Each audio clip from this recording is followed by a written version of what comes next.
Hello! Hello! Dia agitado, boa noite. Boa noite.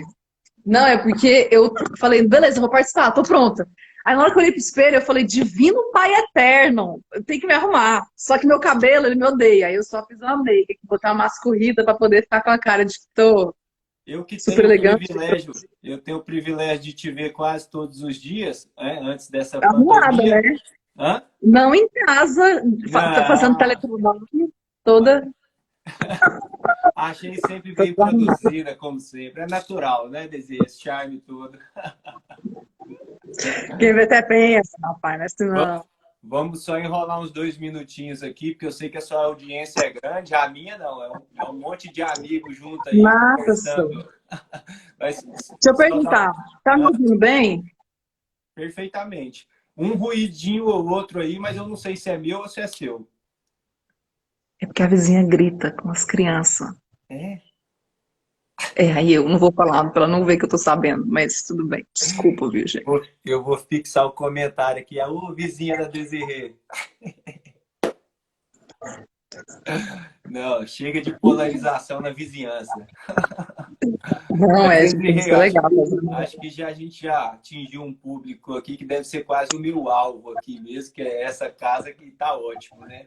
Na verdade, falar com você é sempre um privilégio e eu gostaria de apresentar, na verdade, reapresentar você aos meus amigos, né? Acho que boa parte deles tiveram o prazer de conhecê-la em 2018. A Desirê é advogada, mestre em economia, uma referência para mim em renovação política.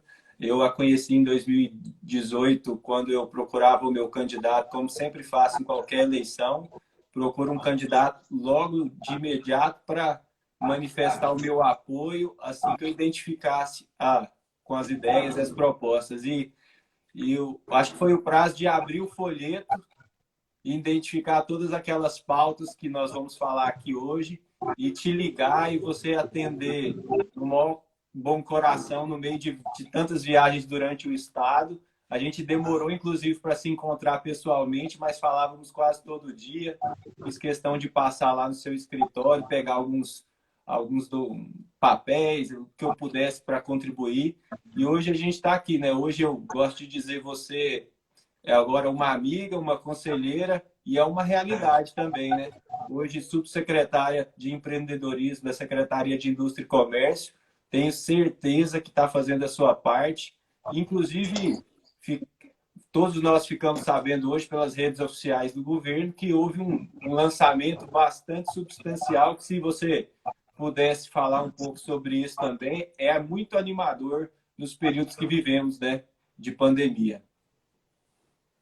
Bom, primeiro, agora oficialmente, muito obrigada pelo convite, PV. Eu tenho um carinho enorme por você, porque realmente você chegou de uma forma que, no meu ponto de vista, é a forma mais legítima que uma pessoa se aproxima de outra na política, pelos seus ideais. Então, sentir que a gente tinha essa proximidade durante a eleição me deixou muito feliz, e interessante que a gente foi se conhecer depois da campanha ter terminado, no ano seguinte ainda.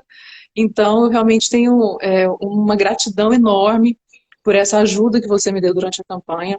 E durante todo esse tempo, eu me sinto muito mais fortalecida em saber que tem pessoas que também sonham junto comigo. Com relação a hoje o lançamento, a Secretaria de Indústria e Comércio tem uma equipe maravilhosa com relação à atração de investimentos. São meus colegas lá na secretaria. E a boa notícia é que mais de R$ 1 bilhão está vindo para Goiás em investimentos. Então, são dezenas de municípios aí com a expectativa de receber investimentos de empresas que vão se instalar, de todo tipo de empresa possível. Porque mesmo com toda a dificuldade da pandemia, da crise, enfim, a nossa equipe tem trabalhado diuturnamente para procurar soluções para oportunidades de emprego e tudo mais. Mas não é fácil, né? Então, a gente agradece demais, assim, a todos esses empresários que estão acreditando no nosso estado, agradece também a equipe, mas a gente precisa ainda do esforço de todo mundo um pouquinho fazendo sua parte para a gente dar conta de sair desse momento, porque fácil não está sendo para ninguém.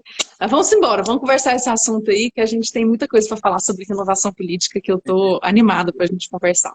Exatamente, e nada como uma situação de alerta, de um pseudo-instabilidade que nós vivemos para fazer nos refletir sobre o que de fato a gente deve estabelecer como prioridade. O que, que a gente tem que renovar? Então, dentro dessa perspectiva que a gente pode começar a conversar, é renovar o quê? O que, que a gente precisa para contribuir com o cenário político? Porque nós sabemos que transformação ela desse cenário só ocorrerá com participação efetiva na política. Então, o que, que a gente tem que renovar do seu ponto de vista, assim, o que, que você considera que é providencial assim para elevarmos o debate dessa questão da renovação política? Primeira coisa que eu acho que a gente precisa ter Só um minutinho aqui, só para registrar. Quero a Desirê para presidente. Todos nós queremos, viu? Todos nós. Flávia, sua linda, obrigada pela participação. Oh, meu Deus. Tô aqui para servir, eu não quero ficar disputando com ninguém e também, enfim.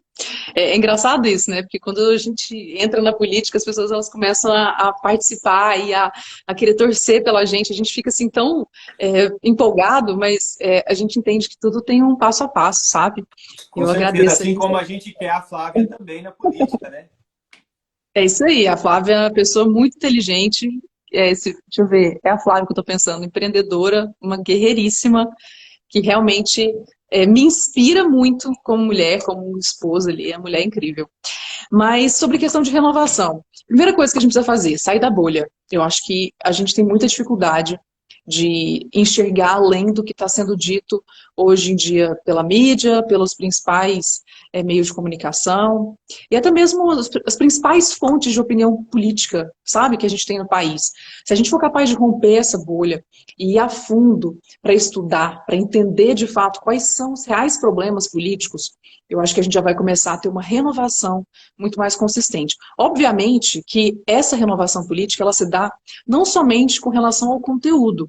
Claro que acho que o primeiro ímpeto de qualquer pessoa que quer uma mudança política efetiva é de ver pessoas com comportamento político ilibado, correto, atrás de ideias, de projetos que realmente são para benefício da população, e não para benefício próprio. Então, uma parte da renovação precisa ser do seu comportamento político e a outra, principalmente, com relação ao conteúdo. E quando eu falo a questão do conteúdo, da gente romper a bolha, é porque eu ainda sinto muito as pessoas com muita preguiça de estudar. É muito fácil você simplesmente ouvir um pouquinho a respeito de uma mudança necessária na política e falar, caramba, é isso, então tudo se resume a isso, calma. Outra coisa também que a gente precisa melhorar na política é a questão da prepotência. Como tem gente prepotente nesse mundo que acha que só porque teve uma ideia diferente das outras pessoas já é motivo para começar a divulgar isso, que a pessoa vai ser o salvador da pátria. Eu acho que, calma, existem milhares de pessoas, milhões de pessoas que vieram antes da gente. A gente tem que estudar, sabe, um pouco a Grécia Antiga, Roma Antiga, a ascensão e queda dos impérios anteriores, de várias democracias, de repúblicas, para entender o contexto, primeiro, cultural, para depois, então, a gente falar, não, beleza, realmente eu agora entendi o contexto histórico, tudo o que aconteceu e os motivos pelos quais cada uma dessas civilizações, desses estadistas, desses grandes líderes, terem fracassado, para eu falar, beleza, agora eu entendi e com bastante humildade eu vou fazer a proposta daquilo que a gente precisa para ter uma prosperidade e uma estabilidade social, porque, obviamente, as pessoas são diferentes, têm interesses diferentes, sonhos diferentes, e para a gente conseguir colocar tudo isso em harmonia, a gente tem que ter muita humildade e muito conhecimento para também não desperdiçar a oportunidade de resgatar a esperança das pessoas e depois prejudicá-las em vez de ajudá-las. É nesse sentido mesmo que eu acho que é um dos princípios fundamentais. Essa humildade, saber que política é construção, é diálogo. Se você não consegue ouvir, se você não consegue respeitar mesmo a diversidade, né? Fugir desses debates polarizados que o pessoal gosta mais de adjetivar do que tentar explicar e construir ideias. Eu vejo um colega aqui, um grande amigo meu, o professor Ferezinho, lá de Brasília. Eu tive uma oportunidade tão grande de crescimento quanto a biologia, porque ele é um professor de biologia, um professor respeitado em Brasília, e eu tive esse problema com o vírus e todo mundo falava a temperatura, tantos os fatores para saber sobre o vírus. E eu falei assim, não, eu reconheço que eu não sei sobre o assunto. Por que eu não vou perguntar para alguém que é doutor e pode me explicar? Então, é reconhecer que o que você não sabe, primeiro, você não é obrigado a saber de tudo. Então, dentro do que você desconhece, procure saber, procure boas fontes. Você pode ponderar os dois lados, né?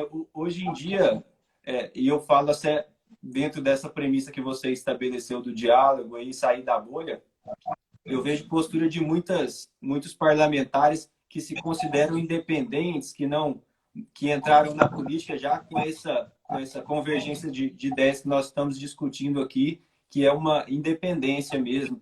E eu vejo como eles são criticados por todos, porque eles não têm compromisso com ninguém, eles não têm político de estimação, então eles elogiam o que tem que elogiar e criticam o que tem que criticar dentro da visão deles.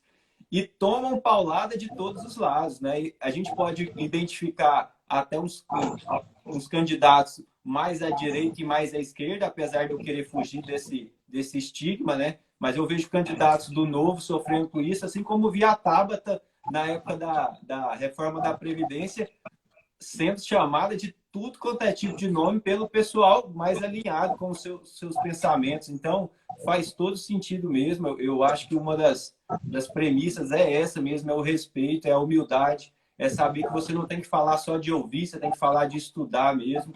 Assim como... depois a gente até pode falar depois, quando a gente já desenvolveu o assunto da nossa temática, a grande tese que você desenvolveu na sua especialização, se não me engano, ou foi no mestrado, que foi sobre o voucher na educação, partindo de uma premissa de que o Estado realmente não pode promover tudo, né? Reconhecendo as limitações econômicas de um Estado. Então, eu acho que é por aí. São ideias com fundamento, discussões com construção e não querer ser dono da verdade, saber que vários são os caminhos, né? E ponderar. Exatamente. A minha dissertação da minha especialização em políticas públicas foi a questão do voucher educacional. Quando eu cheguei no mestrado, eu peguei parte desse estudo e eu ampliei para falar sobre a questão de educação obrigatória e o impacto econômico disso, com relação à falta de concorrência de conteúdo. É como a BNCC, que é a Base Nacional de Currículo, né, curricular, como um problema, porque afinal de contas, se não tem concorrência, não tem parâmetro para saber qual que é a educação, o ensino, o método que está sendo mais interessante.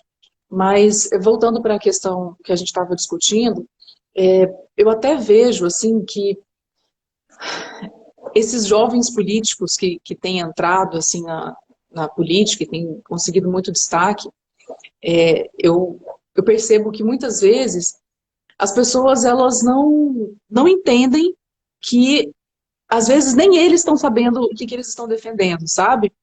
Então, é muito difícil a gente hoje querer julgar tanto uma militância que está se formando na direita e na esquerda, porque tudo isso é muito recente ainda, sabe? As pessoas elas estão precisando se informar por elas mesmas, porque a gente não vê isso acontecendo claramente.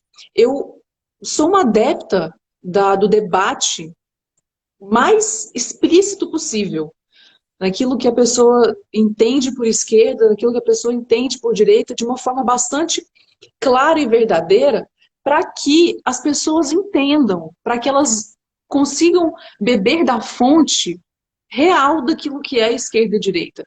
Eu vejo um pouco com um pouco de preocupação o fato das pessoas muitas vezes não se aprofundarem, sabe? Nesse contexto de achar que não, tudo bem, a gente... eu até vou colocar uma polêmica aqui, porque recentemente, quando foi inclusive sexta-feira, no final do dia, eu estava refletindo, não, foi sábado de manhã, eu estava refletindo depois daquele vazamento lá da reunião ministerial, eu falei assim, gente, realmente, tem uma coisa que eu aprendi, é que esquerda e direita é um comportamento, e a gente precisa interpretar isso.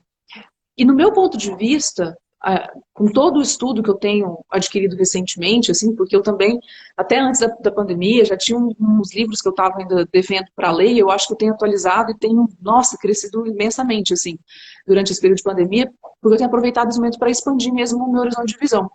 E o que eu falo com relação ao comportamento da esquerda é que, assim, a esquerda é revolucionária e a direita, ela é conservadora. E as duas visões, elas são na verdade, as ideias políticas podem surgir de todos os lados, da esquerda, da direita, não tem problema. Agora, a partir do momento que isso é processado de forma a querer mudar totalmente o status quo e querer fazer uma mudança que vá desencadear vários é, impactos em coisas que já estão funcionando ao longo do tempo, isso é uma perspectiva de esquerda, é revolucionária. Se você propõe por qualquer ideia, mas você coloca essa ideia um pouco mais paulatina, que vá reestruturando um detalhe, depois outro, analisando se é bom e se funciona, isso é direito, isso é o conservadorismo. Então, quando eu falo que às vezes tem esses deputados que são mais jovens e que eles defendem pautas e que eles acham que as pautas são ou de esquerda ou de direita, muitas vezes eles entram em conflito, porque eles não estão entendendo exatamente o que eles estão defendendo, sabe? Então eu costumo dizer que assim, não tem como a gente achar que existe muro. Eu já não estou achando que existe muro mais, que está em cima entre a direita e a esquerda. Eu tenho começado a entender que, na verdade, existem comportamentos políticos diferentes e, obviamente, visões de sociedade diferentes. Mas, enfim, vai falando, porque senão eu vou ficar aqui horas, porque eu acho esse Não, assunto tão mas legal. eu sou a favor sempre de deixar o pensamento fluir mesmo, e eu estava gostando era da construção, porque eu debatendo, ouvindo muito, porque nesse período é ler bastante, né, nesse período de pandemia, aproveitar, ouvir os grandes debates, né? Eu também propus a um grupo pequeno a estudar o livro A Mente Anticapitalista, e a gente trouxe muito isso no debate, essa conscientização mesmo.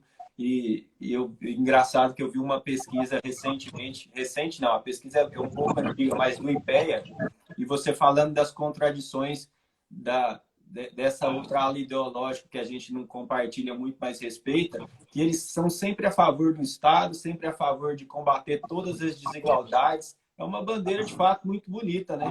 Mas quando você tem apenas nas ideias e não tem um plano efetivo, né? Então, existe esse estigma de quem é liberal, ou quem, teoricamente, se identifica com o liberalismo econômico, né, por assim dizer, não luta pelas causas sociais, não leva em consideração a igualdade, né? Mas, na verdade, é preciso diferenciar o que, de fato, a gente considera que é relevante. E a igualdade de oportunidades, não a igualdade de renda, né? Que é aquela métrica de ter... Mises fala muito bem naquele livre para escolher, inclusive foi originário de uma série, né? E depois virou livro, traduzido em várias línguas, mas assim, ele fala muito bem que nós defendemos a igualdade de oportunidade, né? Mas como chegar nisso? Hoje, o responsável por 1/3 da desigualdade é o próprio Estado, com a forma de tributação, com os altos salários dos servidores totalmente em desconformidade com a iniciativa privada.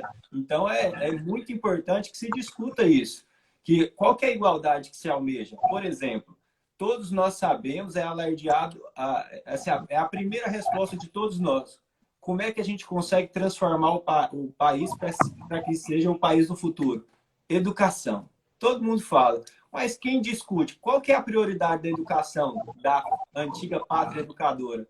Quer dizer, a prioridade pode se verificar, por exemplo, no orçamento. Nós estamos falando de um ente que tem limitações orçamentárias, que ele produz receita da riqueza que os seus contribuintes produzem. Então, nós temos uma limitação. A sua riqueza, ela vem dos contribuintes. Portanto, se você consegue dizer quanto daquilo que você recebe de receita você vai dividir, você consegue identificar se há, de fato, prioridade naquilo. E eles defendem, voltando à questão da igualdade de oportunidades e da educação, o ensino superior hoje, que é basicamente todo mundo que entra no ensino superior é considerado elite do país. E hoje o investimento no ensino superior é quase metade do orçamento da educação. Então, nós temos aqui uma discussão muito séria, inclusive já foi levantada por alguns ministros, acho que o Osmar Terra tem um projeto que chama Criança Feliz, que é para privilegiar a educação básica, a primeira infância de 0 a 6 anos, que é a maior janela de aprendizado de qualquer ser humano. Então, você tem igualdade de oportunidades, não é com investimento lá. Então, é esse estabelecimento de critério que é preciso levar em consideração para saber, primeiro, qual que é a igualdade que a gente quer? Será que é tão importante assim o resultado final e não as oportunidades? Porque uma premissa que eu gostaria que talvez a gente pudesse levar em consideração aqui é essa questão romântica da vida. A vida são as dificuldades, são inerentes, as pessoas fazem escolhas todos os dias. Você pode escolher aqui juntar uma... Eu moro num condomínio de 16 casas. Você pode distribuir o mesmo capital para todo mundo começar a vida daqui 5 anos. Um faliu, o outro comprou o outro por causa das escolhas. Então, esse romantismo precisa ser quebrado também.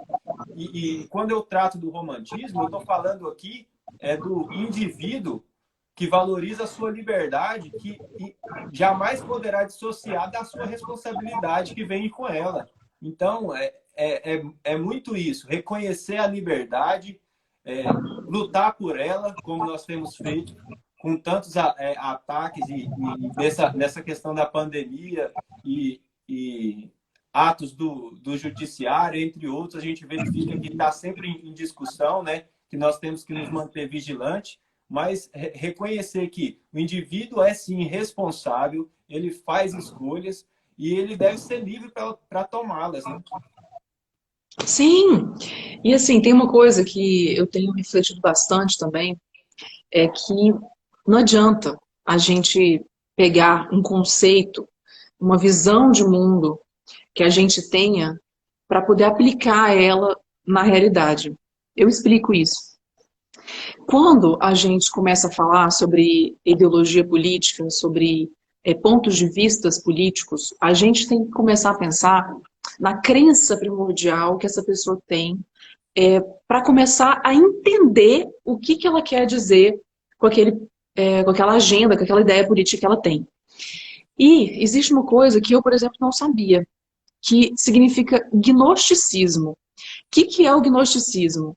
É você simplesmente ter uma interpretação sobre o mundo, interpretação sobre a realidade, e você achar que é isso que funciona. A teoria marxista é um gnosticismo com relação à realidade.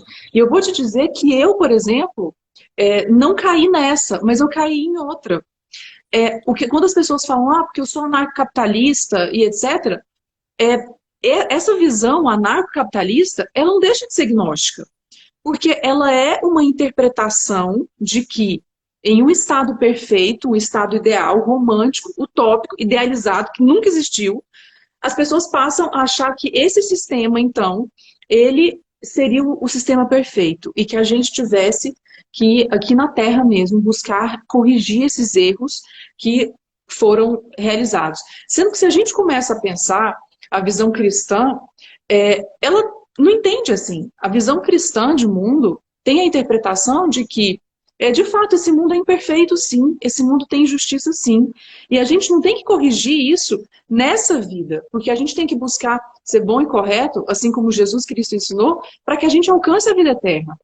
Então, a gente não vai tentar fazer correções humanas. Então, certas interpretações políticas, elas partem de gnosticismos, de interpretações que foram criadas por pessoas que se acham muitas vezes profetas da realidade e criam ilusões que, quando a gente começa a perceber, elas não estão buscando uma convivência política harmônica. Ela está tentando simplesmente corrigir uma falta de Deus, um erro que Deus tenha cometido. E é muita loucura isso. Tem muita gente que não se dá conta disso. Muitas vezes em querer perseguir uma coisa que, em vez de pegar de forma concreta a crença, ou então até mesmo a cultura, a religião existente, e todo o debate que já existiu ao longo da humanidade, para que hoje a gente entendesse tudo isso, falar assim, não, beleza, então, de acordo com essa realidade, com esses fatos, o que nos trouxe aqui? Como é que a gente vai entender a política? E o que a gente vai defender dessa política?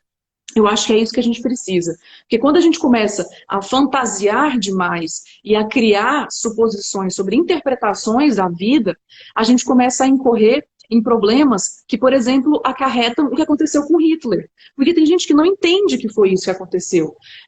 Essa concepção darwiniana de que existem uns mais aptos e que outros menos aptos, foi capaz de desenvolver uma teoria em que aquelas pessoas, esses arianos, achavam que eles eram superiores a, por exemplo, os judeus, que eram outros povos.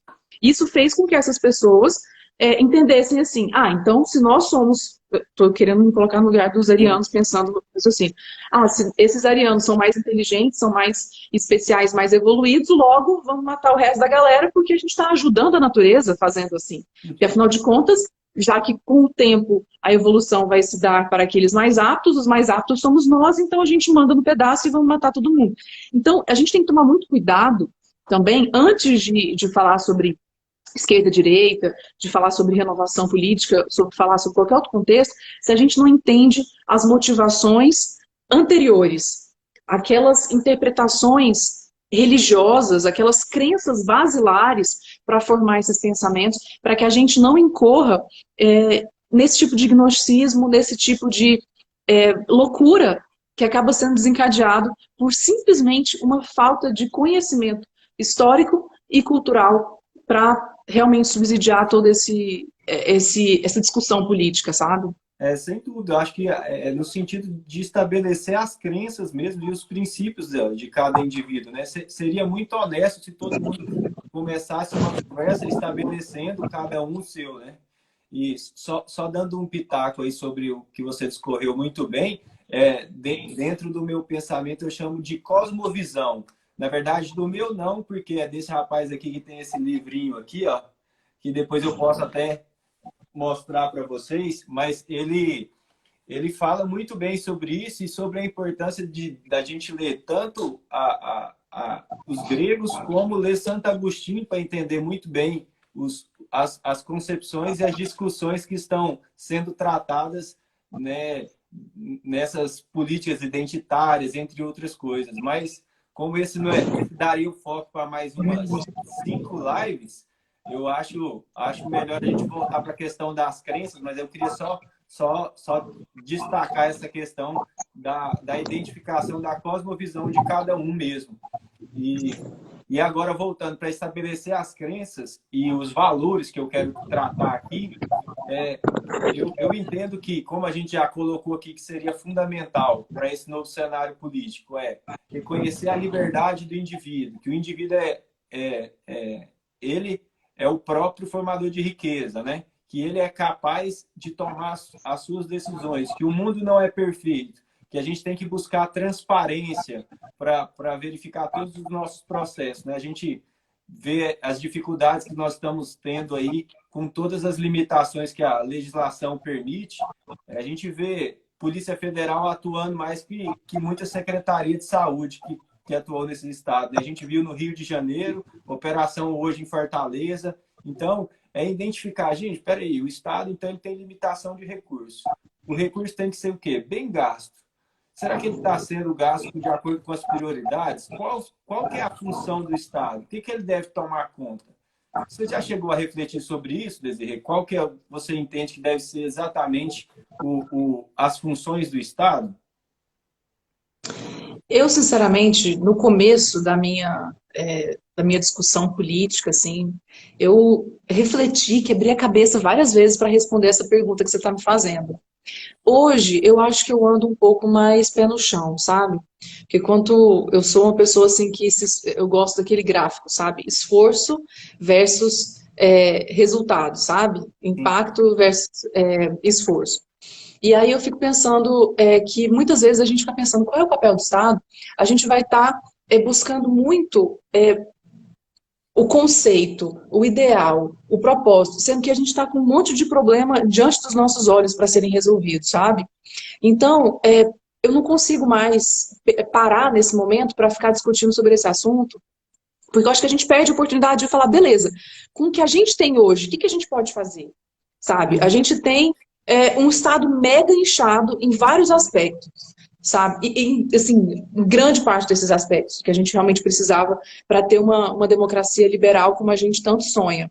Mas o que realmente vai fazer, o que a gente pode fazer, o pequeno esforço que a gente vai fazer para ter um maior impacto, para a gente conseguir ter uma, é, uma, um, uma contenção maior dessa invasão do Estado na vida do indivíduo. Para que isso aconteça, aí eu já te falo a resposta. A gente precisa urgentemente resgatar a cultura do nosso país. A gente precisa entender qual que quais são os valores que permeiam a sociedade. Porque voltando ao tema da crença religiosa, e de novo vamos falar sobre o cristianismo, o cristianismo ele possibilitou um avanço assim sem precedentes na história da humanidade. Por quê? Porque o cristianismo ele parte do princípio de que Jesus ensinou para as pessoas de que todo ser humano, para ele alcançar o reino dos céus, que era o que ele estava ensinando quando ele veio aqui na Terra para isso, a gente, o quê? O ser humano precisa fazer o quê? Ele precisa controlar os seus impulsos, os seus desejos, a sua ira, ter esse controle racional de que, peraí, eu tenho os meus instintos sexuais, meus instintos mais primitivos, como diria um deputado lá, mas a gente precisa conter ele. E se a gente contém esses nossos instintos, o que a gente consegue com isso? A gente consegue fazer com que várias pessoas que contenham os seus instintos consigam conviver em harmonia. Porque não adianta a gente imputar qualquer tipo de controle na vida das outras pessoas que elas não vão seguir se elas não quiserem. É impossível, a não ser que você faça experimentos de engenharia social, como já aconteceu e ainda acontece em lugares, em recônditos mais assim, tristes e opressores desse mundo, quando a gente vê ditaduras comunistas. Mas o que a gente percebe é que se o ser humano ele não aprende a controlar os seus instintos de roubo, de matar, os seus instintos sexuais, se ele não controlar isso internamente, porque ele tem uma crença religiosa de que ele precisa salvar sua alma, não vai ser um pedaço de papel que vai fazer isso. E aí, ao contrário, você vai estar fazendo com que a implicação disso política vai ser relegada ao Estado, e o Estado vai controlar as pessoas. O Estado vai cada vez mais ser opressor e vai invadir a vida das pessoas. Então, quando a gente fala sobre o que a gente precisa fazer para deixar o Estado mínimo, a gente precisa aumentar a moralidade na vida das pessoas. E não tem outra fórmula. A gente já tem o cristianismo, nosso país é um país profundamente cristão. E se a gente puder resgatar isso e as pessoas entenderem o valor que isso tem, a gente vai conseguir ter uma sociedade muito mais harmoniosa, porque ela não vai precisar mentir, ela não vai precisar roubar, ela não vai precisar fazer qualquer tipo de maldade porque está escrito na lei. Ela vai fazer porque é uma concepção dela, porque faz parte da sua cultura, faz parte da sua identidade enquanto povo, falar assim, não, eu não vou fazer isso porque eu não quero, porque eu acredito que salvar minha alma é muito mais importante do que eu fazer o que as outras pessoas estão mandando eu fazer, sabe? Sim, sim. Eu acho que é isso. O que eu estava querendo considerar, até sobre essa definição da atividade do Estado, e eu, com todo respeito, não gosto da expressão Estado mínimo, porque ela, com o tempo, ela foi tomando mais uma proporção de crítica do que de discussão para entendimento, né? Então, eu gosto mais de dizer Estado necessário, Estado eficiente, porque eu entendo que, de fato, a gente precisa estabelecer qual é o devido papel que ele tem para que, de fato, o cidadão entenda a sua responsabilidade.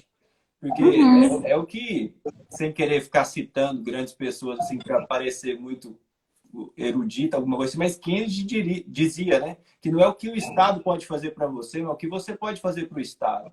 Então, é dentro desse sentido que eu acho que a gente tinha que reconhecer o que de fato é papel dele e o que de fato é papel nosso. Então, é até assim que a gente pode voltar no tema que é muito oportuno, até porque nesse momento agora se aproxima não, né? É ano eleitoral, mas nem se sabe se ocorrerá ou não em razão do que nós estamos vivendo. Mas trazendo essa pauta mais específica sobre a responsabilidade do indivíduo, né? Conte assim para nós aqui como é que foi que iniciou a revolta do Piqui, como que você conseguiu fazer a sua indignação virar ação, como é que isso foi mexendo com você? Você já tinha essa iniciativa antes? Alguém da sua família já tinha sido inserido no meio político? Partilhe conosco aí.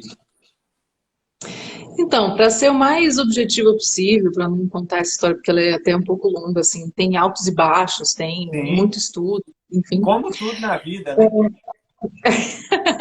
Tudo começou, na verdade, quando eu trabalhava no Sebrae, atendendo micro e pequenas empresas, e aí foi o auge da crise do governo Dilma, aquilo ali me impactou muito, porque foi uma quebradeira geral. Eu atendi esses pequenos empresários e, assim, eles estavam muito mal, sabe? Muito mesmo. E aí eu comecei a ficar muito indignada, assim, politicamente. Eu fundei, junto com outros colegas, um instituto chamado Instituto Liberdade e Justiça, com pessoas que até hoje eu admiro bastante. E aí eu comecei a estudar, me informar mais, entrei numa especialização em políticas públicas, entrei no mestrado em economia e comecei a estudar realmente para poder saber o que estava acontecendo de errado, que politicamente a gente não tinha quadros que mostrassem para a gente o problema real que estava acontecendo, né? E aí, a partir de então, resolvi me candidatar, fui candidata a vereadora, bem votada, mas eu perdi a eleição. E aí eu falei, não, peraí, deixa eu continuar aqui estudando, porque eu sei que não é fácil. Ninguém que fala assim, nossa, eu vou me candidatar, todo mundo fala, nossa, então é algo que é um processo mesmo. A não ser que a pessoa já esteja como líder em outras áreas, um artista, alguma coisa assim, para ter um capital social, converter isso em político, beleza. Mas no meu caso não foi assim. Eu era uma pessoa comum. E não tinha ninguém da minha família que era da política. Fora meu avô, assim, lá no Panamá, que tinha lutado politicamente durante sua vida, mas assim, no Panamá, minha mãe inclusive veio para o Brasil para fugir de política, então aqui não tinha realmente ninguém que estava nesse processo. E aí o que aconteceu? Para a campanha de 2018, eu resolvi abandonar o instituto, que estava tendo outros caminhos, e resolvi criar o meu próprio projeto, que foi a Revolta do Pequi. A gente tinha uma casa, meu pai cedeu uma casa que estava lá sem alugar tinha um tempo, aí ele falou, filho, faz seu escritório ali. Eu falei, não, escritório político, vou fazer o que com isso? Vou fazer um espaço de debate de ideias. E aí foi muito interessante, assim, a gente fez algumas reuniões muito proveitosas, e logo em seguida, depois que passou a eleição, que eu perdi a eleição de novo, eu percebi, assim, que Perdeu tem coisa.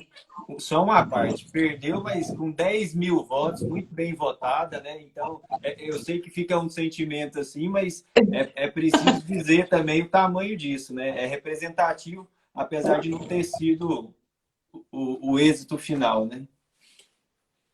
Eu agradeço cada um dos 11.521 votos que eu tive. Muito obrigada, inclusive, para o seu PV, porque fez muita diferença. Eu realmente sou muito grata. E a sensação que ficou foi que, assim, depois que passou a eleição, a gente conseguiu mudanças, tanto no governo federal quanto no governo estadual. Inclusive, o próprio governador então eleito, Dr. Ronaldo, me convidou para fazer parte do governo. Então, a questão da revolta em si, que eu vivia naquele momento, que era com relação à corrupção, que era, sabe, por esses quadros assim desqualificados mesmo, se toma lá da cá, que acontecia naquele cenário de 2018, se mudou, se transformou. E hoje eu percebo que a briga que a gente precisa ter, ela é muito diferente, sabe? Hoje a gente, graças a Deus, teve uma queda muito grande na corrupção no nosso país. Tanto porque realmente o governo Bolsonaro está fazendo um bom trabalho, como aqui no estado de Goiás. Eu sou testemunha viva para dizer que aonde eu vou hoje no governo do estado, eu percebo pessoas muito sérias fazendo um trabalho muito honesto. Então, aquela revolta que eu tinha, aquela indignação com relação a esse tipo de pauta, que era corrupção e tudo mais, hoje em dia a gente vê bastante esfriado mesmo.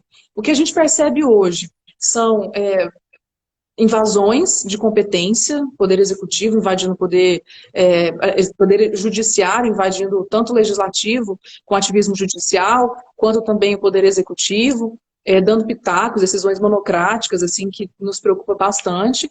O que a gente percebe enfim, que as pessoas elas ainda não entenderam, grande parte das pessoas não entenderam ainda o caos cultural que a gente está vivendo, até que eu falava mais cedo sobre essa minha preocupação, mas que, obviamente, depois da pandemia, todo esse cenário político acaba sendo bastante estremecido, né, para poder falar em revolta, para poder falar em indignação, porque nesse momento é uma somatória de forças que tem que acontecer para a gente superar juntos esse momento difícil, sabe? A guerra, a pandemia, ela é algo que é realmente muito mais grave, muito mais sério do que um problema político para a gente poder desenvolver essa questão. Por isso, estou explicando porque eu dei uma reduzida no projeto da revolta do Piqui. Embora ainda esteja ativa politicamente, tenho reduzido também porque agora eu me sinto parte do governo do Estado e Claro. tenho a responsabilidade de ser um quadro técnico e uma pessoa que vai servir a população para ajudar todo mundo de uma forma igual e não ficar levantando bandeiras, enfim, como eu poderia estar fazendo se eu fosse eleita para um cargo do legislativo. Na verdade, exercendo uma política efetiva, né, e muito mais próxima, inclusive, muito mais fácil, né, porque a gente sabe da dificuldade de ser competente e eficaz no legislativo. E eu queria até tocar nesse ponto. Parece-me que há uma facilidade maior em se propor a renovação no âmbito executivo. As pessoas lidam mais com essa questão, né? Mas no legislativo parece que não tem esse mesmo cuidado. Não sei se é por falta de entendimento das competências de cada poderes, de cada poderes, né, em si, mas eu verifico aqui no cenário goiano até, é incrível como os nomes dificilmente se alteram, ou altera-se apenas se é mais novo, se é o tio, se é o filho, e no legislativo é muito árduo mesmo a gente verificar essa renovação, não só de gente, de nome, mas de ideias, né? A gente vê até que o Senado foi recentemente não, 2018, sofreu uma renovação de 70%, se não me engano, quase 70%, mas parece-me que foi de nomes, não de ideias. A gente verifica lá que ele, até agora, ainda ajuda uma vez ou outra, mas continua patinando, né? É claro que a gente verificou assim, a alternância da presidência da casa, foi interessante no primeiro momento e tem sido bem melhor do que a opção que tinha, mas a gente vê com cuidado essa questão do legislativo. Sim, a questão é que a prova, né, para escolher um político hoje, ela ainda é muito triste. A campanha eleitoral, ela é de muito baixo nível.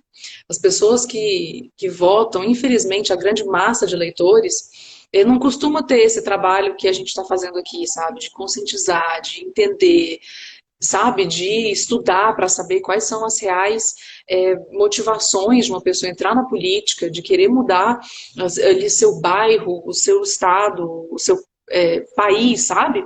Então acaba que as pessoas elas se elegem muito na troca de favores. É o que a pessoa vai ganhar em troca, é um cargo, é algum interesse corporativo, algum grupo de pessoas que se juntam para conseguir ali são os rent seekings, né? É muito mais fácil você conseguir juntar um grupo de pessoas para distribuir os custos para as outras milhares pagarem as contas. Enfim, então esse tipo de coisa ainda motiva muito a política brasileira.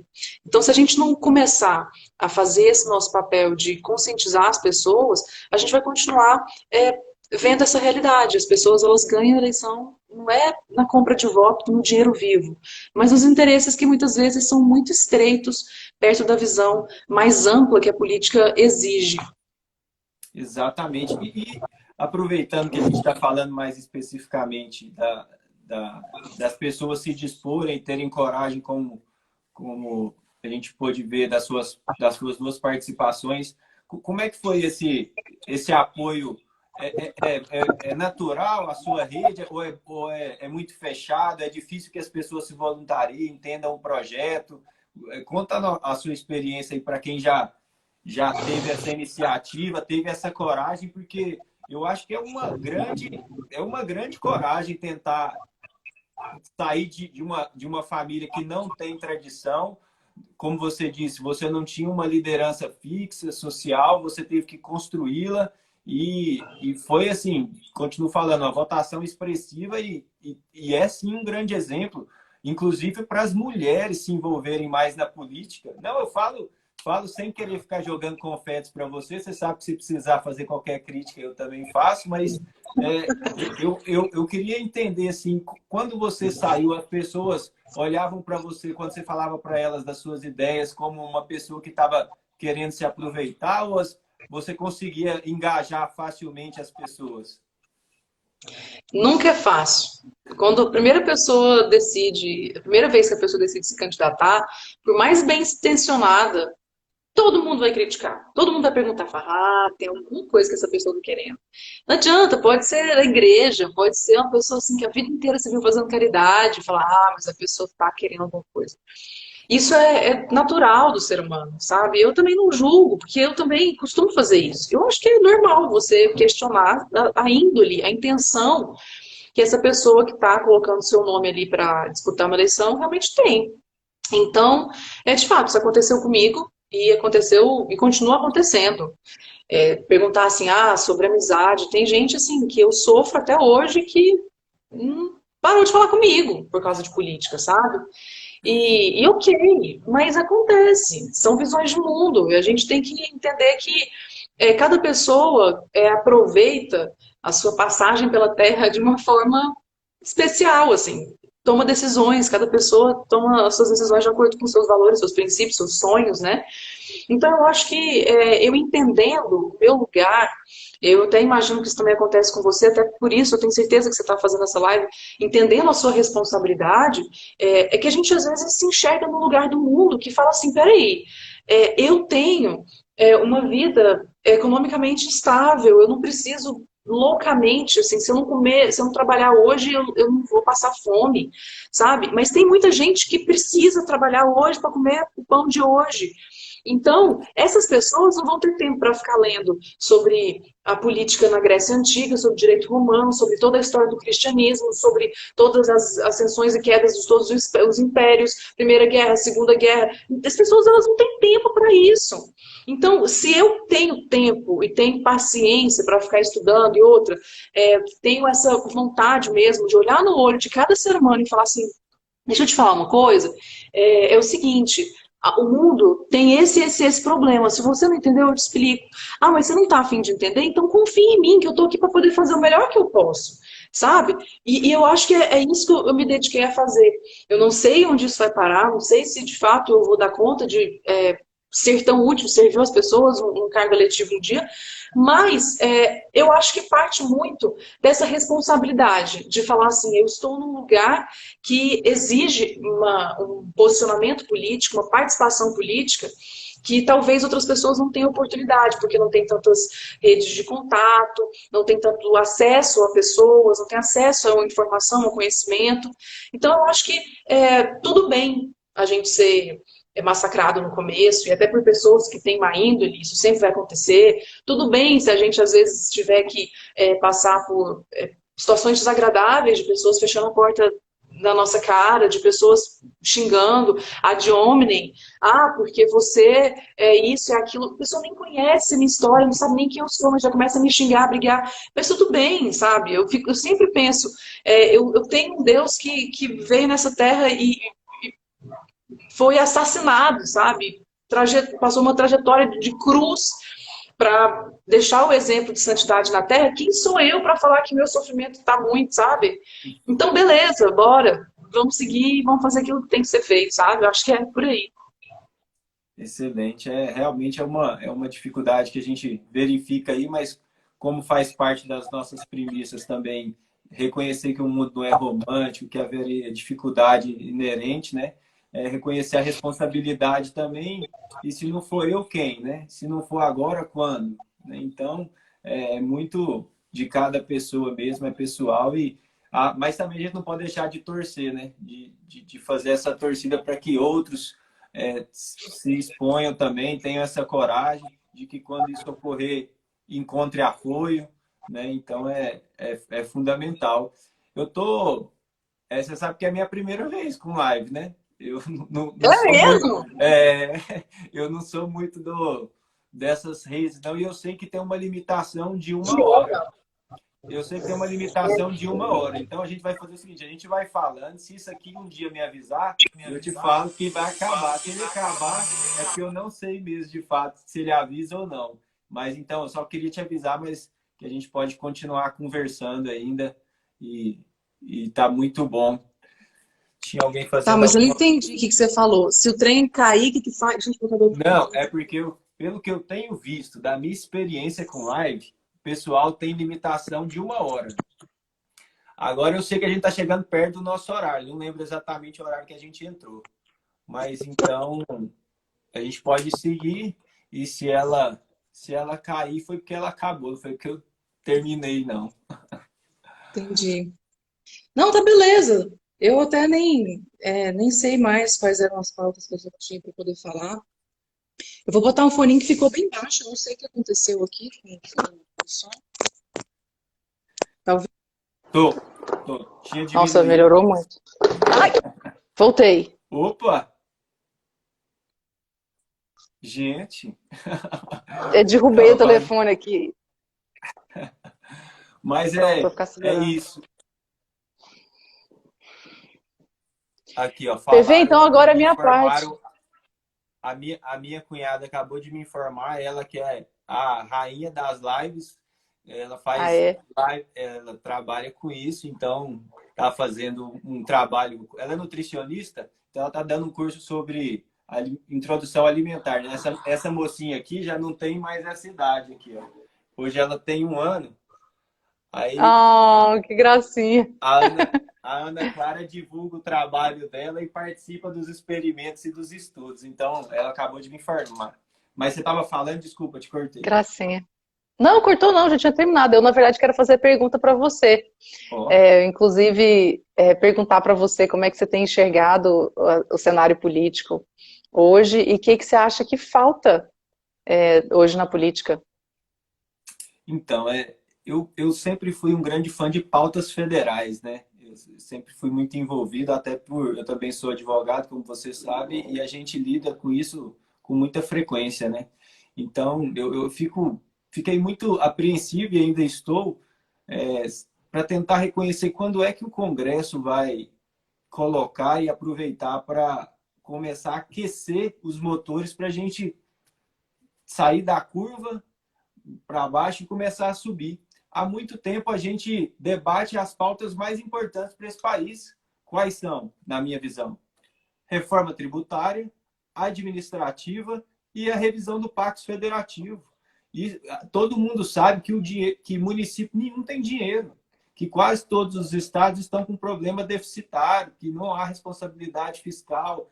Quer dizer, tentou-se passar um projeto aí para congelar os salários isso dos servidores, né? Em 2 anos e não se conseguiu. Então, não é nem cortes, é congelamento de salário.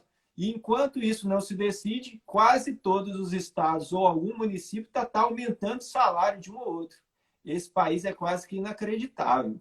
Mas, assim, a reforma tributária, por exemplo, quando eu fiz especialização em direito tributário e atuei muito com as empresas, dando consultoria. Eu lembro de um deputado, chama deputado Raul, do Paraná, ele percorreu mais de 15 anos, se não me engano, ou quase 2 décadas, 20 anos, lutando por um texto de reforma tributária. Resumindo, ele não se elegeu novamente no ano que tudo indica que deve sair a reforma. E eu fico pensando, falei, gente, qual que é a esperança que esse cidadão tem na cabeça? Ele percorria, Desirê, todos os estados, conversando com todas as associações empresariais, já se discutia a unificação dos impostos da tributação sobre o consumo, discutia-se tudo, o modelo da Europa, do IVA, e eu estou achando que eu não sei se eu fico com dó por ele não estar participando desse cenário agora. Na verdade, eu sei que ele está participando como consultor, mas se de fato ela não vai sair. E essa é a minha grande preocupação. Agora, se não foi esse o momento mais oportuno, qual será? Ele foi deputado federal, você disse? Pelo Paraná e não foi reeleito. Ele foi, acho que teve 3 ou 4 É. mandatos. Mas é a lição que fica, assim, eu acho que, é de tudo, eu tenho certeza que o trabalho dele não foi desperdiçado porque plantou a sementinha, e eu acho que isso é uma coisa importante também de se fazer, sabe? A gente precisa entender que a transformação política, ela é lenta, gradual, mas a gente precisa fazer a nossa parte. Como é que tá aí com relação ao tempo? Que eu tô ficando preocupada já. Não, não, tá tranquilo, pode falar. Minha cunhada disse que vão me avisar aqui, mas ainda não avisaram, ninguém me avisou nada, não. Ah, então tá beleza, então. Que eu acho que assim, quando a gente fala sobre reforma tributária, a gente precisa também refletir sobre a quantidade de aonde o Estado ele está se posicionando, sabe? A gente vê muitas pessoas fazendo propostas que podem melhorar para um grupo de pessoas e prejudicar outro número de pessoas. E realmente a gente precisa, antes de mais nada, ainda falando sobre reforma tributária, refletir sobre essa reforma administrativa mesmo. Porque se a gente não reduzir a quantidade de funções que a gente vê em todo o funcionalismo público, sabe, que é muito pesado e que basicamente come, sei lá, quase 80%, às vezes até 90%, extrapola o orçamento público. Se a gente não resolver esse problema, não adianta a gente tentar reduzir a nossa carga tributária, a gente vai continuar com uma carga elevada. Então, isso é uma coisa que precisa, para acontecer, partir da conscientização da população de que a gente às vezes não precisa daquele tanto de concurso, como as pessoas ficam esperando, a gente tem aquele tanto de funcionário público, aquele tanto de cargo, aquele tanto de gratificação e etc., que acaba que, assim, a justificativa para se ganhar tanto no funcionalismo público como a gente vê hoje acontecendo, acaba sendo a própria, vamos dizer assim, a resignação da população de falar, eu não passei num concurso, porque se eu tivesse passado, eu também gostaria de estar recebendo essas gratificações. Então, enquanto a gente não percebe que isso é o ponto principal para que as pessoas mudem as suas concepções sobre funcionalismo público, aquele que serve mesmo, a gente vai continuar vendo esse tipo de absurdo, das pessoas que, por um concurso ou por um cargo, recebem muito mais do que deveriam. Exatamente, e a gente tem que falar aqui que, na verdade, a maior discrepância da relação financeira entre é sempre o federal e o privado. Os outros, o Estado já ganha um pouquinho a mais e o município nem tanto. Mas eu vi uma entrevista do Guaranis no Pânico. Esse Guaranis é um secretário executivo do ministro da Economia, e ele disse que 40% dos municípios do Brasil têm 95% da sua folha comprometida com pagamento de pessoal. Então, como é que isso funciona? Outra pesquisa que saiu recentemente diz que estabeleceu uma média da folha de pagamento só com o pessoal. No mundo inteiro é 55%, o Brasil é 80%. Então, a gente não tem ideia, a gente fica cobrando dos chefes do executivo, por que não investe isso, naquilo outro, mas não sabe nem de quanto que eles dispõem do orçamento para isso. Então, Não assim, sobra, né? o quanto é pouco, o quanto é pequeno. E por isso que eu vou só voltar para concluir o raciocínio naquela questão. Por isso que eu falo, é importantíssimo definir qual que é o tamanho do seu Estado. Porque se você entender que ele deve abraçar todo mundo, a gente vai continuar enchendo e gastando mais no meio do que na atividade fim. A gente não entrega para o aluno, entrega em toda a estrutura e o dinheiro não chega no aluno. Entrega em toda a estrutura do sistema único e não chega na saúde. E a gente continua produzindo desigualdades e ineficiência na gestão. Quanto mais o Estado tiver cuidando de tudo, ao invés de fiscalizando e especializando a sua atuação, maior será o gargalo. Desirê, desculpa, falta 20 segundos, agora ele está me avisando aqui. Eu queria te agradecer imensamente e passar a palavra para você nesses últimos 15 segundos finais. 10 agora. Não, eu só tenho a agradecer mesmo e desejar que você tenha muito sucesso e deixar um beijo para todo mundo. Fiquem todos com Deus. Vamos fazer mais, tá bom? Obrigado, fica com Deus. Conta comigo. Beijo. Amém. Beijão.